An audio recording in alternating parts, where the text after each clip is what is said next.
Hello, and welcome to Marriage Minutes. We are trying to get used to our new positions. I'm not sure why we did this, but hey, mix stuff up. I'm on the wrong side. Why does the screen look cloudy? Okay, anyway, welcome to Marriage Minutes. Today we are going to talk about an interesting topic, and it is centered around rooting out, or do you dig them out? Getting out. Did I say that? How do I say it? The weeds in your marriage. Pass me the weed, Mark. Pass me the weed. Pass the Dolce on the left. Oh, that's bad, isn't it? ah, getting the weeds out. So you all hear us talking about our yard, and my husband is an excellent uh, yardsman. Anyway, we're outside right now trying to de-weed everything. And the reason why this topic came to mind is because when I looked at this honestly looks like what, some radishes or dandelions or something. But this is a huge weed that's growing up in my beautiful uh daylilies or daffodils, Lilies. lilies over there. And he's just having a good old time growing right next to the good things. And so what I want to talk about today We is, handle the weeds. sure, you can handle the weed. How do you get the weeds out of your marriage? You see how hardy that was? It doesn't, we don't give that weed, we haven't given that weed any Nutrients. nutrients. We have not fed it with plant food. We haven't done anything to it. And it's just growing up, doing its thing, being hardy in the midst of all of these pretty flowers that we do tend to. We do have to put water on. We do have to, what do we call it, deadhead and to clean up. And we have to work for those. And we paid a whole lot of money for those flowers. That weed is free. And so I want to talk about that. Like, why is it so easy for those things that would be considered weeds in our marriage to grow when we don't do anything to them or anything for them, but yet they continue to grow? But yet, those things that we want to work hard on in our marriage that we pay for, we have to struggle a little bit with. You want to say something about it? I think the main thing is you have to say to yourself, well, why did you plant it there? And you didn't necessarily plant it there. The residue and the pollen somehow drifted through the atmosphere and landed in a spot into some soil that was fertile enough for it to prosper. And so you got to ask yourself, what things are floating around your marriage, what things are existing that you're not paying attention to that may take up root and go undetected because your focus is on other things. And so those are the things that you have to be scared about when it comes to weeds. Like we had some work done and the guy put down grass seeds and the grass was coming up, but with that as well were some seeds within amongst the grass seeds, Weeds. some weed seeds amongst the grass seed. And so they're popping up. And so now I have to tend to that. But what do you do when you're not tending to a particular area in your marriage and things tend to pop up unexpected?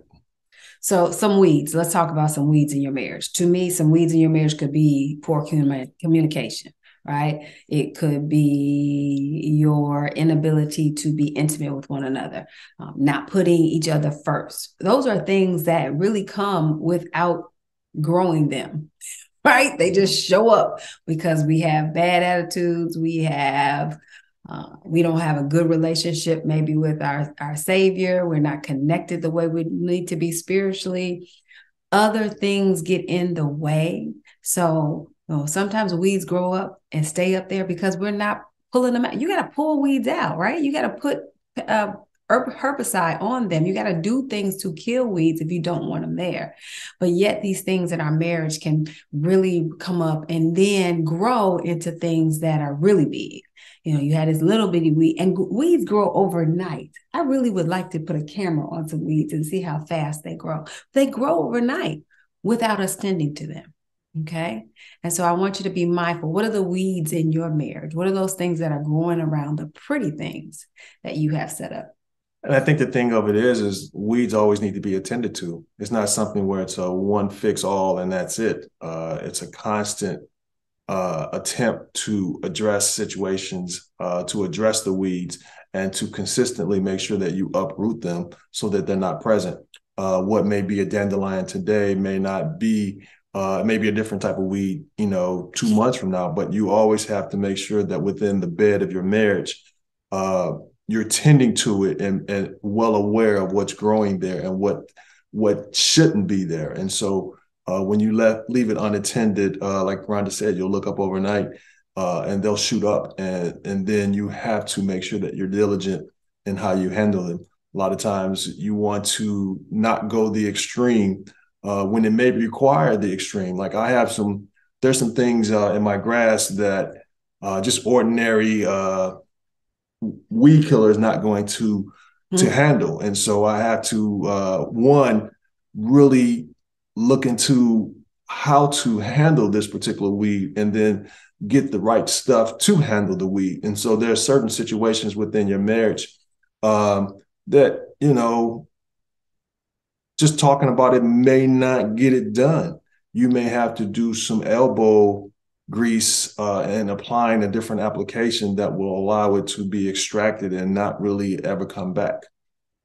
So we talked about the weeds: poor communication, not putting each other first, just doing things out of order. Those are the weeds. But what are the flowers in your marriage? What do you want in your marriage? What do you want to see grow? Do you want good communication? Do you want good intimacy? Do you want your finances to prosper? Those are the flowers that you also have to tend to. But don't be so focused on them that you allow pass me the weed, pass me the weed, pass me the weed, that you allow the weeds to shoot up around those things. Because then while your flowers are growing and they may be good, you still got this out. And don't weeds kind of strangle and pull away the nutrients from your good flowers and things like that? If they leach.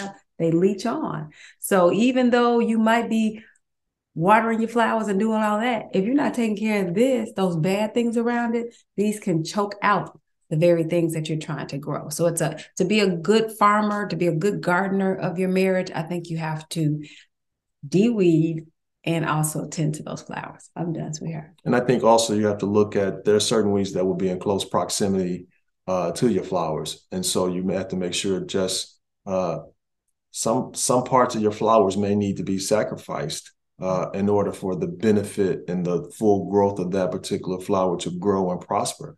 Some things may need to be cut away. Deadheaded, right? Deadheaded, but some things may need to be really dealt with, because some weeds will grow very, very close. And so you have to identify them and make sure that you extract them to make sure that they don't come back in close proximity to what you and your wife or you and your spouse are trying to grow. If that's not a worm on it, is that a worm? Okay, let's go. Be well, be blessed.